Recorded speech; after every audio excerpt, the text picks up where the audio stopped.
I invite you to come with me on a journey of discovery and movement.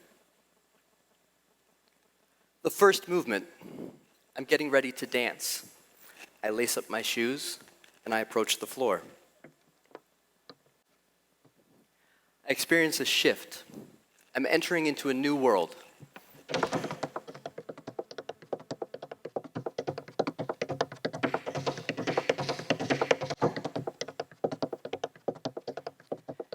The adrenaline that anticipates what's about to happen.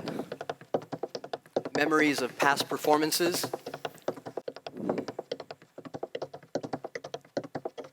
Memories of shared moments between myself and my mentors. They all begin to surface. I can feel them in my body.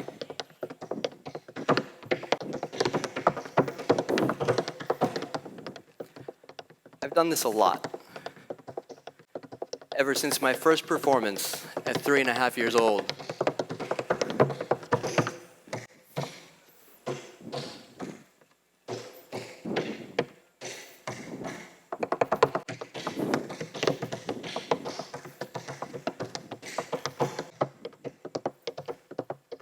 I've laced up my shoes countless times.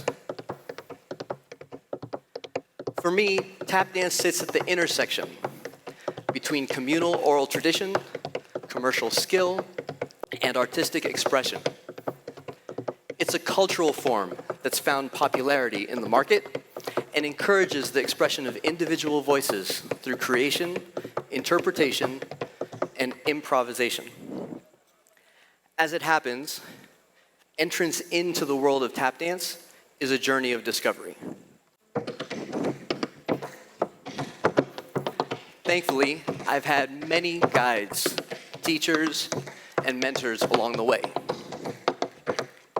Mr. Chris was the first one to show me that I could make sounds with my body, rhythms with my feet. Savion Glover was the first to challenge my thoughts and imagination as to what tap dancing could be, with complex rhythms, movements,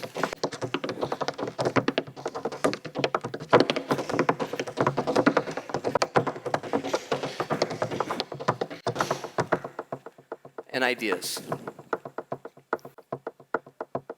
And Gregory Hines gently guided me as I learned to connect my dancing with my thoughts and my feelings.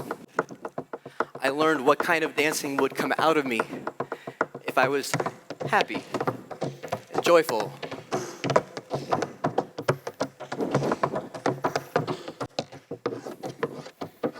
melancholy and distraught, or frustrated and angry.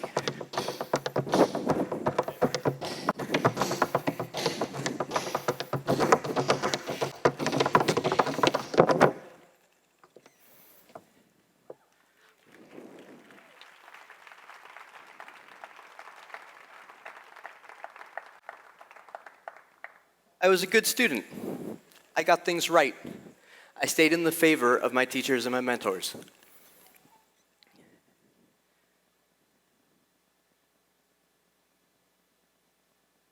This happened for years, under many, many teachers and mentors.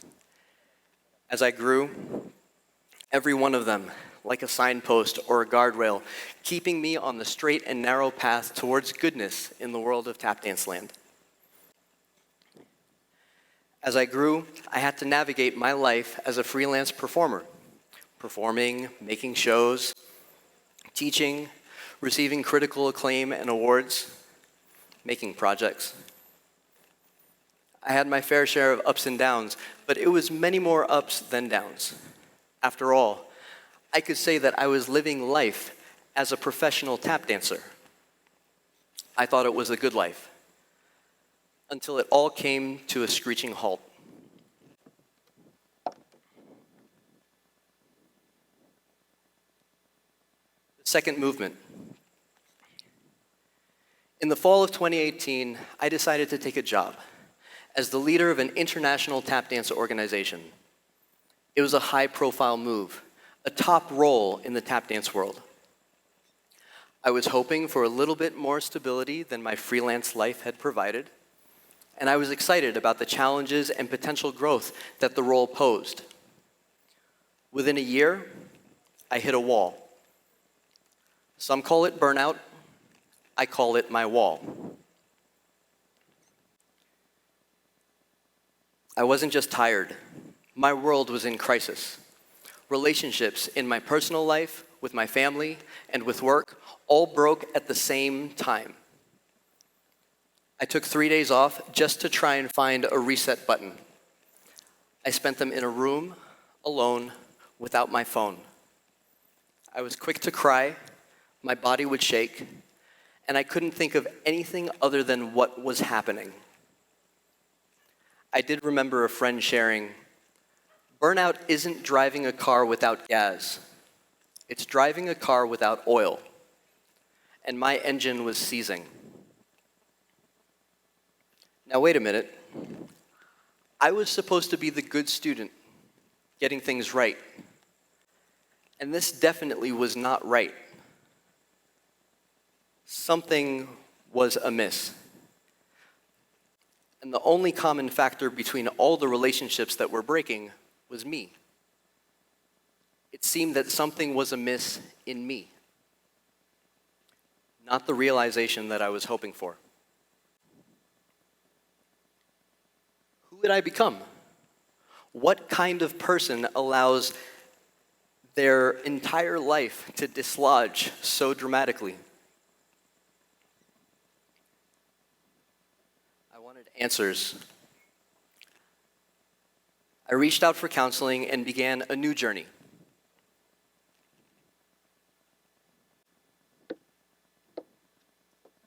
Third movement.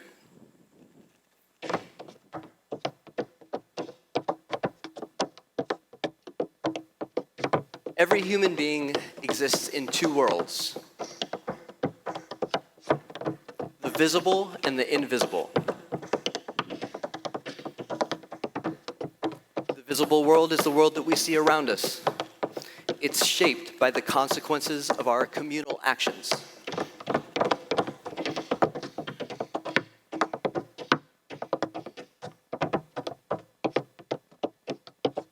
The invisible world encompasses our inner worlds, and we each have an inner world.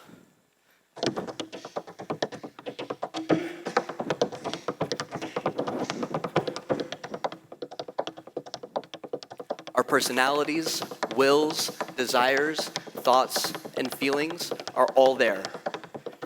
Our values and worldviews that mediate our actions with the world around us, that is how we relate to each other, they're there too. Every part of our inner world interacts with every other part and with the visible world. And they're all continually being formed.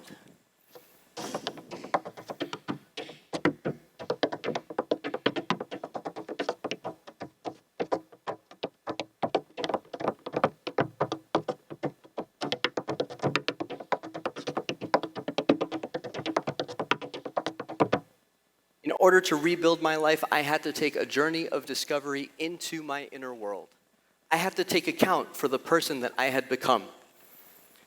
What I found was a mess.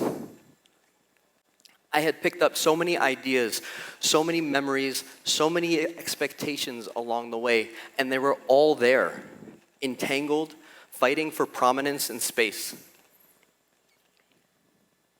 Everything was interconnected and unsettled, and I didn't know how to make peace with it all.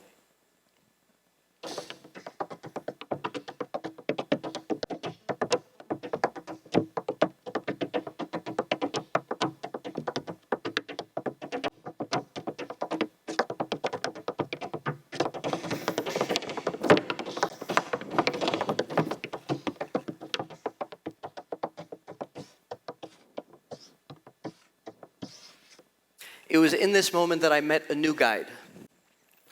I first met Dallas Willard through his book, The Spirit of the Disciplines. Dallas was a philosopher and a teacher. He considered himself to be a follower of Jesus Christ, as I did.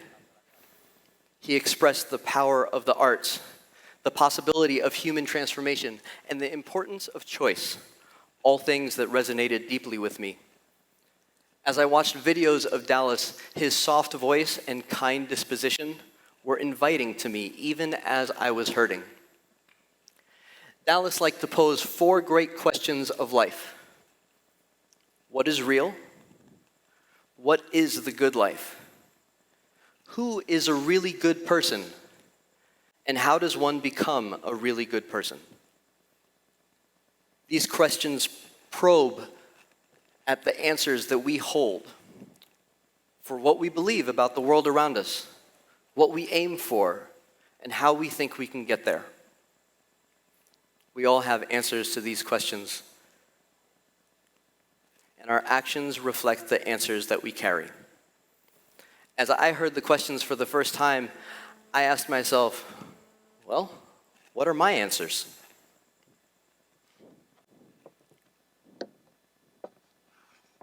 Moving forward, it turns out I hadn't actually thought about my answers to these questions until I heard them stated so concisely. I had some, to be sure, but they were buried in the mess of my inner world. And so I had to start there, digging in the mess for the answers that I had.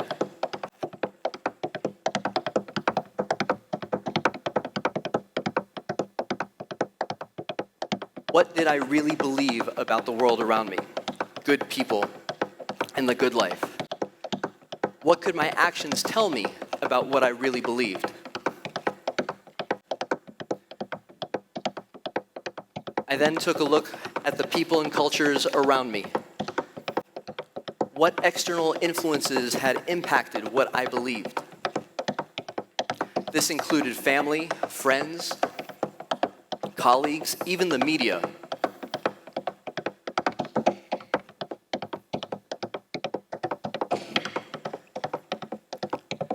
Finally, I revisited my faith tradition. I consider myself a follower of Jesus Christ, and it turns out he had a lot to say about these questions. The answers that we carry to these questions are immensely personal. We own them. We act on them. We eventually become an expression of them. And we all have them. Maybe they're unaccounted for like mine were, taken for granted, buried in a mess or distraction. Maybe they've been formed on account of life experiences, or maybe with specific intention. Regardless, the answers are important. Articulating them is really important. And taking the journey of discovery into our inner worlds will help unveil our answers. The answers that we hold point to the people that we're going to become. And who we become is our greatest contribution to the world. My own journey has taken me back to timeless wisdom, the wonder of human personality, the transformational power of love, the possibility of goodness, the reality of the unseen. Along the way, I've learned some things, I've made some choices, and I've experienced change. I've learned that my personality, circumstances, and training all made the possibility of burnout one very likely for me.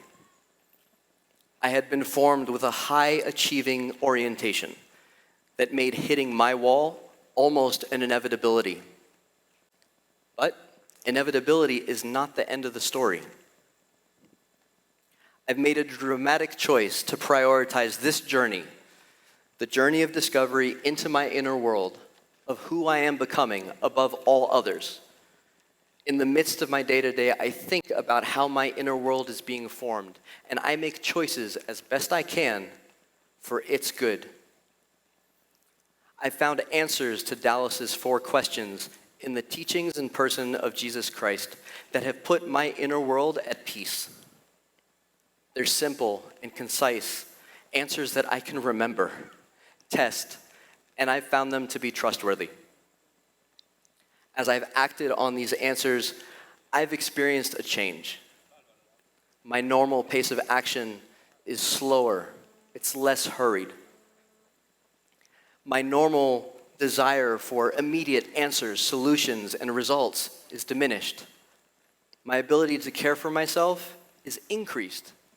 I can even say I'm learning how to rest, developing a habit of doing nothing on a regular basis.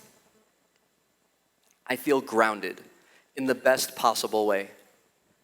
I feel like I'm tasting the good life. I'm actually, first, the changes that I've experienced have come quickly, and that's not always the case. I am a work in progress, and I can still feel the consequences of hitting my wall. But I am deeply involved with my own transformation on a day-to-day basis. I'm surrounded by healthy, imperfect community. I have rebuilt relationships with my family, and I have a new approach to work. These all support the journey. I'm actually excited about who I may become. And I'm excited for others too. I figure if I have made the journey, others can. Whether we've hit a wall, are overwhelmed, or are hurting, it's not the end of the story. Who we are becoming is the end of the story. And who we become is our greatest contribution to the world. Thank you.